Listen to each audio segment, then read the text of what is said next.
Bengaluru Mysuru express highway toll ಸಂಗ್ರಹದ ದಂಗಲ್ ಇಂದು ಕೂಡ ಮುಂದುವರೆದಿದೆ. ಕಣಿಮಿಣಿಕಿ ಟೋಲ್ ಪ್ಲಾಜಾ ಬಳಿ ಹೈ ಡ್ರಾಮಾವೇ ನಡೆಯಿತು. ಈ ಕುರಿತ ಕಂಪ್ಲೀಟ್ ಡೀಟೇಲ್ಸ್ ನಿಮ್ಮ ಮುಂದೆ. ಲೋಕಾರ್ಪಣೆಯಾದರೂ ನಿಲ್ಲದ ಹೈವೇ ದಂಗಲ್. ಟೋಲ್ ಸಂಗ್ರಹ ವಿರುದ್ಧ ಬೀದಿಗಿಳಿದ ಜೆಡಿಎಸ್.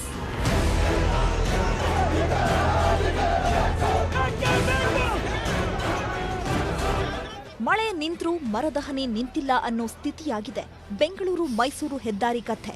ಪ್ರಧಾನಿ ಮೋದಿ ಎಕ್ಸ್‌ಪ್ರೆಸ್ ಹೈವೇ ಹೆದ್ದಾರಿಯನ್ನ ಲೋಕಾರ್ಪಣೆ ಮಾಡಿದ್ದೂ ಆಯ್ತು, ವಾಹನಗಳ ಓಡಾಟ ಶುರುವಾಗಿದ್ದೂ ಆಯ್ತು. ಇದೇ ಹೈವೇ ವಿಚಾರದಲ್ಲಿ ನಡೆಯುತ್ತಿರೋ ಟೀಕೆ ಟಿಪ್ಪಣಿಗಳು ಮಾತ್ರ ಕಡಿಮೆಯಾಗಿಲ್ಲ. ರಸ್ತೆ ಕ್ವಾಲಿಟಿ ಕ್ರೆಡಿಟ್ ವಾರ್ ಬಳಿಕ ಟೋಲ್ ವಿಚಾರದಲ್ಲಿ ರಾಜಕೀಯ ಶುರುವಾಗಿದೆ.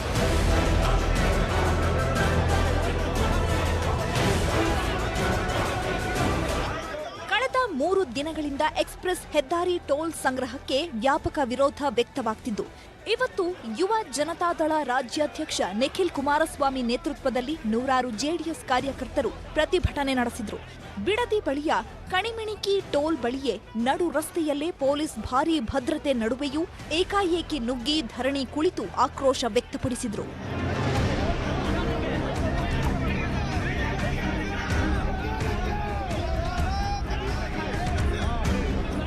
ಇದು ಲೋಕಾರ್ಪಣೆ ಮಾಡಿದ್ರ ಅಥವಾ ಟೋಲಾರ್ಪಣೆ ಮಾಡಿದ್ರ ಅಂತಕ್ಕಂಥದ್ದು ಇವತ್ತು ಜನಸಾಮಾನ್ಯರಲ್ಲಿ ಕಾಡ್ತಾ ಇರ್ತಕ್ಕಂಥ ಒಂದು ಯಕ್ಷ ಪ್ರಶ್ನೆ. ನೀವು 8-9 ಸಾವಿರ ರೂಪಾಯಿ ನೀವು ಬರೀ ಟೋಲ್ಗೆ ಕೊಟ್ರೆ ಅವರು ಮತ್ತೆ ಅವರು ದುಡಿತಕ್ಕಂಥ ಕಾಸು 60-70% ಇವತ್ತು ಹಗಲು ದರೋಡೆ ಆಗ್ತಾ ಇದೆ.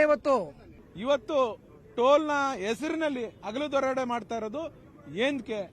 ಇದನ್ನ ನಾವು ನಮ್ಮ ಪಕ್ಷದ ನಾಯಕರು ಕುಮಾರಣ್ಣವರು ಅದನ್ನ ನಾವು ಖಂಡಿಸ್ತಾ ಇದ್ದೇವೆ. ನಮ್ಮ ಹಳ್ಳಿ ಜನ ನಾವು ಟೋಲ್ ಕಟ್ಬಿಟ್ಟು ಯಾಕೆ ಓಡಾಡಬೇಕು? ಇವ್ರು ಯಾಕೆ ಸರ್ವಿಸ್ ರಸ್ತೆಗಳನ್ನ ಮಾಡಲಿಲ್ಲ? ಟೋಲ್ ಸಂಗ್ರಹ ವಿಚಾರಕ್ಕೆ ಕಾಂಗ್ರೆಸ್ ಹಾಗೂ ಬಿಜೆಪಿ ನಾಯಕರ ನಡುವೆಯೂ ಟಾಕ್ ವಾರ್ ಜೋರಾಗಿದೆ. ಮೂಲ ಸೌಕರ್ಯಗಳೇ ಕಲ್ಪಿಸಿಲ್ಲ, ಈ ಟೋಲ್ ಎಲ್ಲರಿಗೂ ಮಾರಕ ಅಂತ ಡಿಕೆಶಿ ಕಿಡಿಕಾರಿದ್ರು. ಸರ್ವಿಸ್ ರಸ್ತೆಯಲ್ಲಿ ಸಂಚಾರಕ್ಕೆ ಅವಕಾಶವಿದೆ, ಕಾನೂನು ಪ್ರಕಾರವೇ ಎಲ್ಲವೂ ಆಗ್ತಿದೆ ಅಂತ ಡಿಕೆಶಿ ಹೇಳಿಕೆಗೆ ಸಿಎಂ ತಿರುಗೇಟು ಕೊಟ್ರು. ಯಾವ ಟೋಲ್ ಮಾಡಬೇಕು ಎಲ್ಲ ಕೆಲಸ ಆದ್ಮೇಲೆ ರೋಡೇ ರೆಡಿ ಆಗಲಿಲ್ಲ. ಯಾವ ಟೋಲು ರೋಡ್ ಎಲ್ಲಿ ರೆಡಿ ಆಯ್ತು? ಅಲೈನ್ಮೆಂಟ್ ಸರಿ ಇಲ್ಲ, ಸರ್ವಿಸ್ ರೋಡ್ ಆಗಲಿಲ್ಲ.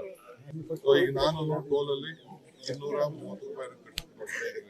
ನ್ಯಾಷನಲ್ ಹೈವೇ ಬರೋಕ್ಕಿಂತ ಮುಂಚಿದ್ದು ಟೋಲ್ ಅಂತ ಎಲ್ಲರಿಗೂ ಗೊತ್ತಿದೆ. ಜನಸಾಮಾನ್ಯರಲ್ಲ, ಇದು ರಾಜಕೀಕರಣ ಮಾಡ್ತಾ ಇದ್ದಾರೆ. ವಿಶೇಷವಾಗಿ ಕಾಂಗ್ರೆಸ್ಸಿನ ಅಧ್ಯಕ್ಷ ಡಿ ಕೆ ಶಿವಕುಮಾರ್ ಅವರು ಕಾನೂನು ಬಿಟ್ಟಂತೂ ಮಾಡೋದಿಲ್ಲ. ಭಾಳಷ್ಟು ಸರ್ವಿಸ್ ರೋಡಲ್ಲೇ ಬಿಟ್ಟಿದ್ದೀವಿ, ಅಲ್ಲೆಲ್ಲೂ ಟೋಲ್ ಇಲ್ಲ. ವಿನಾಕಾರಣ ರಾಜಕಾರಣ ಆಗ್ತಾ ಇದೆ. ಈ ನಡುವೆ ಹೆದ್ದಾರಿ ಪ್ರಾಧಿಕಾರದ ಅಧಿಕಾರಿಗಳು ಟೋಲ್ ಸಂಗ್ರಹಕ್ಕೆ ವ್ಯಾಪಕ ವಿರೋಧವಾದ ಹಿನ್ನೆಲೆ ರಸ್ತೆ ಬಳಕೆ ಅನುಗುಣವಾಗಿ ಟೋಲ್ ಸಂಗ್ರಹ ಮಾಡುವ ವ್ಯವಸ್ಥೆಗೆ ಡಿಪಿಆರ್ ಸಲ್ಲಿಕೆ ಮಾಡಿದ್ದಾರಂತೆ. ಆದರೆ ಈ ಯೋಜನೆ ಕಾರ್ಯರೂಪಕ್ಕೆ ಬರಲು ಹಲವು ತಿಂಗಳುಗಳೇ ಕಾಯಬೇಕಿದೆ. Bureau report, news 18.